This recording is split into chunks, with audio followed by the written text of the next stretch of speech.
Voilà déjà plusieurs années que nous assistons à des phénomènes pour le moins inquiétants concernant l'équilibre du feu nucléaire entre les grandes puissances, et nous allons donc profiter de la première année de présidence Trump pour faire le point sur ce sujet.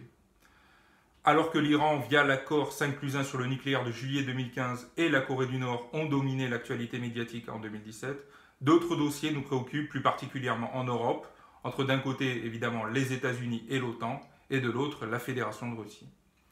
Le premier dossier est la poursuite de l'érosion des accords de limitation ou de réduction des armements amorcés par le retrait unilatéral des États-Unis du traité ABM en 2002. Deuxième dossier, l'abandon de mécanismes de confiance et de réassurance entre ces deux mêmes grandes puissances.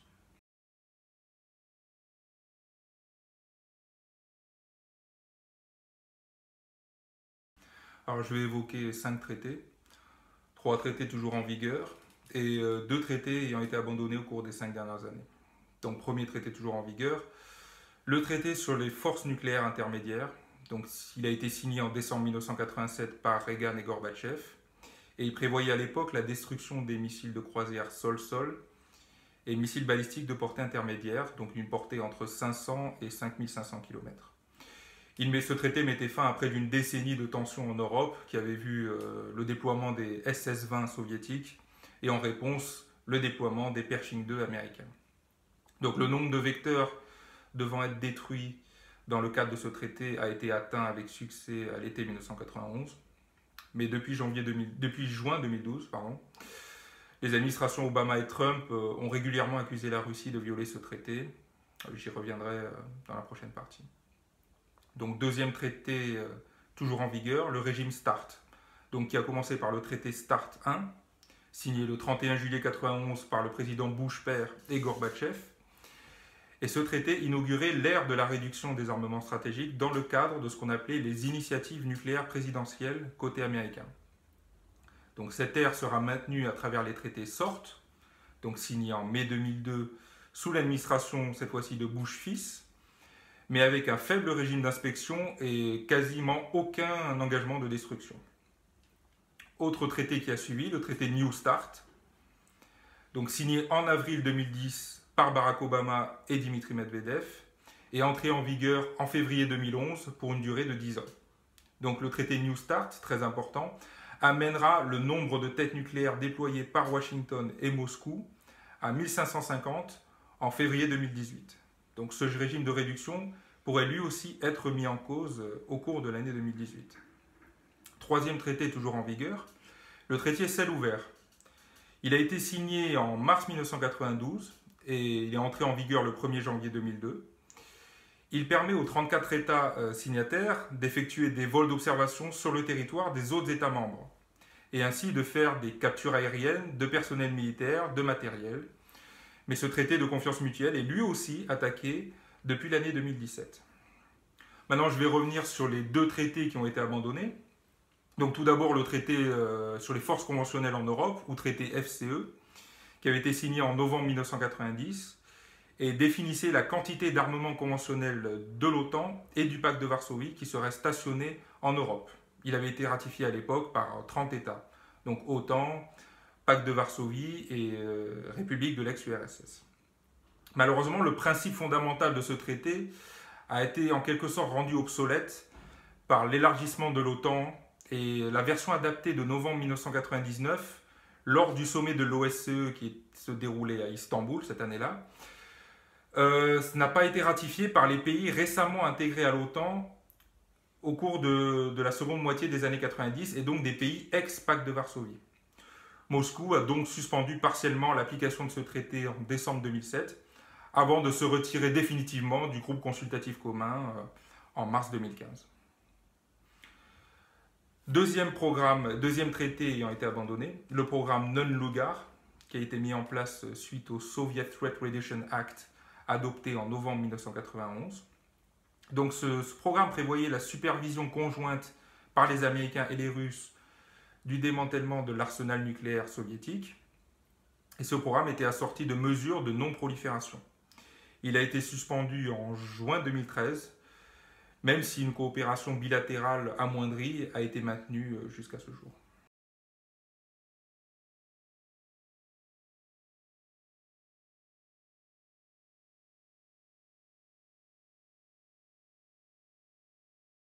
Alors ils sont menacés de deux manières.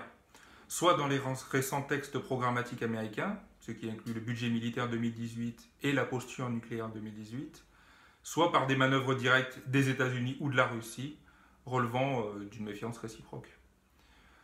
Alors, on va parler du devenir du traité sur les forces nucléaires intermédiaires. Donc, après analyse du budget militaire américain 2018, il y a 3 points dommageables pour cette architecture. Donc, premier point, un budget de 58 millions de dollars pour le développement d'un nouveau missile de croisière sol-sol dont la portée rentre dans le cadre du traité FNI. Deuxième point, si la Russie ne revient pas dans les termes du traité FNI les 15 prochains mois, après signature de ce budget, les États-Unis ne seront plus légalement liés par les termes du traité. Troisième point, le Congrès demande au département de la Défense la possibilité de convertir certains systèmes balistiques existants, comme le SM-3 déployé en Roumanie actuellement, en systèmes balistiques nucléaires à portée intermédiaire. Donc il s'agit alors de regarder quelles sont les accusations de violation proférées de part et d'autre. Donc je vais commencer par les accusations des États-Unis contre la Russie. Ces accusations ont évolué avec les années et concernent plus l'esprit du traité que la lettre. Donc première accusation évoquée dans les années 2013-2014, le déploiement des systèmes Topol-M et RS-26 qui seraient en violation du traité FNI. Or leur portée du Topol-M et du RS-26 est supérieure à 5500 km et donc ne devrait pas être soumise au traité FNI, mais au traité New START. Deuxième accusation, le déploiement du missile de croisière R500, dont la portée vérifiable est inférieure à 500 km, et donc ne violerait pas le traité FNI. Mais les Américains persistent sur ce dossier. Troisième accusation des États-Unis envers la Russie, le déploiement de 2 brigades de missiles de croisière, alors dénommées par l'OTAN SSC-8, qui serait à capacité nucléaire et serait une version sol-sol du missile calibre ou du missile tiré depuis les bombardiers stratégiques KH-101. Donc cette information a été révélée en février-mars 2017, mais demeure pour l'instant assez floue car ces missiles ont une portée non soumise au traité FNI. La brigade de système Iskander-M qui est déployée actuellement dans l'enclave russe de Kaliningrad est celle qui a été montrée du doigt par l'état-major américain car elle violerait l'esprit du traité FNI. Et dans ce cadre, les compagnies travaillant dans la défense en Russie, que sont Novator et Titan, font l'objet de sanctions du département du commerce américain depuis la mi-décembre 2017. Alors en retour, quelles sont les accusations de la Russie contre les États-Unis? Ces accusations russes, en revanche, sont inchangées depuis 2007. Donc la défense antimissile en Roumanie et en Pologne utilise des lanceurs MK-41, des lanceurs de l'US Navy qui sont capables de lancer des missiles de croisière sol-sol de moyenne et longue portée. Et c'est une crainte qui a été confirmée, comme je l'ai évoqué précédemment, dans le nouveau budget militaire américain de 2018. Deuxième accusation russe, les États-Unis utilisent des missiles cibles d'une portée opérationnelle de 1000 km pour leur test de la défense du bouclier de défense antimissile déployé en Pologne et en Roumanie. Et là, le cas du missile ERA est avancé et les Russes ont répertorié près de 92 violations depuis 2001. Donc cette mise en danger du traité FNI pourrait entraîner une nouvelle crise qu'on appellerait encore une crise des euromissiles et ça serait très dommageable si rien n'est fait pour freiner l'escalade. Donc deuxième traité, quel devenir pour le traité New START? Donc nous avons vu que ce traité a été dénoncé en 2017 par le président Trump comme un mauvais deal fait par l'administration d'Obama qui avantagerait la Russie. Or, il n'y a pas d'avantage spécifique pour la Russie car ce traité est en parité stricte sur le nombre de têtes nucléaires déployées ainsi que sur les vecteurs. Il est vrai que les États-Unis ont prévu de lancer un programme de modernisation de leur triade nucléaire, donc de 1000 milliards de dollars d'ici 2030, pour développer un nouveau bombardier, le B-21, acquérir de nouveaux sous-marins nucléaires lanceurs d'engins, de nouveaux missiles intercontinentaux et de nouveaux missiles de croisière. La Russie, elle aussi, est dans une phase de modernisation de sa triade stratégique. Mais augmenter le nombre de têtes nucléaires ne doit pas faire partie des projets. Le danger supplémentaire est encore une fois dans le budget militaire 2018. car le texte lie l'extension du traité New START, qui expire normalement en 2021, à la mise en conformité de la Russie au traité FNI. Donc le Congrès américain joue un jeu très dangereux, et il serait bienvenu que le président Trump et le président Poutine, s'il est réélu en mars 2018, annoncent une extension du traité jusqu'en 2026, car ils peuvent le faire sans consulter le Sénat ou la Douma. Troisième traité toujours menacé, le devenir du traité ciel ouvert. Donc depuis le 1er janvier 2018, États-Unis et Russie ont imposé des restrictions aux vols d'observation sur leurs territoires respectifs. Le budget militaire américain pour 2018 annonce encore une fois le non-financement de ce traité et endommage un mécanisme de réassurance entre les deux grandes puissances. Donc les États-Unis, de leur côté, avançant que la Russie crée des difficultés de survol de l'enclave de Kaliningrad depuis 2014, ont annoncé en septembre 2017 qu'ils restreignaient les vols d'observation russes au-dessus de l'Alaska. Donc l'Alaska, il y a 4 bases aériennes, 3 bases navales et un complexe antimissile qui est situé à Fort Greely et plusieurs sites de lancement de missiles intercontinentaux. Donc restriction au sud de l'Alaska et au-dessus de Hawaï, où il se trouve la base aérienne d'ICAM et la base navale de Pearl Harbor. En réponse, la Russie a pris la décision le 28 décembre 2017 d'annuler la possibilité d'escale pour les avions d'observation américains sur 3 aéroports situés sur le territoire de la Fédération.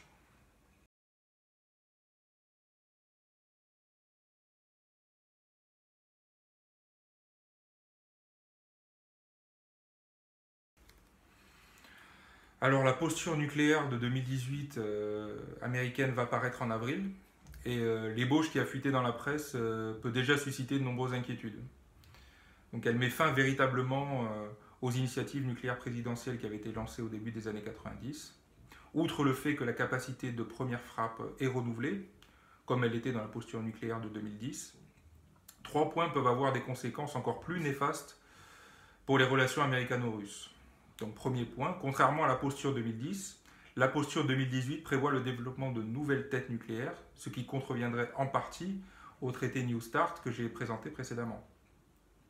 Deuxième point néfaste, le développement d'une tête nucléaire de faible puissance, low yield dans le texte, qui serait adaptée pour un missile nucléaire stratégique lancé depuis un sous-marin. Donc pourquoi cette technologie alors que des bombes tactiques et des missiles de croisière air-sol sont déjà disponibles? Le choix d'une tête nucléaire incorporée dans un missile Trident tiré depuis un sous-marin nucléaire lanceur d'engin aurait sûrement la capacité unique de percer la défense antiaérienne russe, composée de S-300 et S-400, tant que les derniers systèmes S-500 ne sont pas encore opérationnels. Troisième point, enfin, le retour des missiles de croisière à capacité nucléaire Tomahawk TLAM-N de portée de 2500 km. Donc ces missiles avaient été retirés du service en 2013 par l'administration Obama et ils posent un gros problème car il est pratiquement impossible de savoir si un missile de croisière tiré depuis un bâtiment de guerre ou un sous-marin porte une charge nucléaire. Cela accroît l'incertitude et le risque de riposte malencontreuse et cela pousserait sûrement Moscou à doter ses missiles calibre de charges nucléaires en réponse.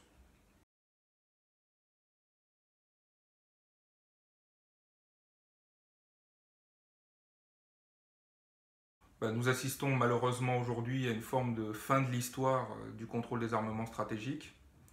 Plus que jamais, les risques vont s'accroître dans les années à venir si rien n'est fait pour inverser le processus.